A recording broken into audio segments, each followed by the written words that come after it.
May nurse sa ICU na napansin ang kakaibang ginagawa ng isang respetadong doktor. Paulit-ulit nitong binibigay ang mga gamot na bawal pagsamahin, lalo na sa mga matatandang pasyente. Nakita niyang lumalalang ang kalagayan ng mga pasyenteng ito. Takot siyang magsalita. Kilala ang doktor.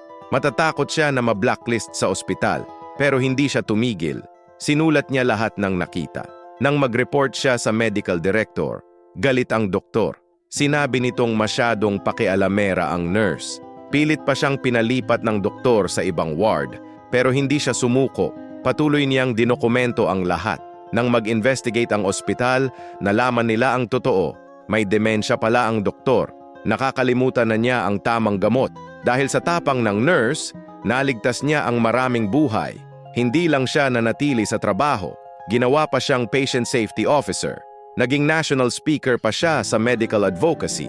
Ang pagtindig niya sa tama ay nagbunga ng mas malaking layunin.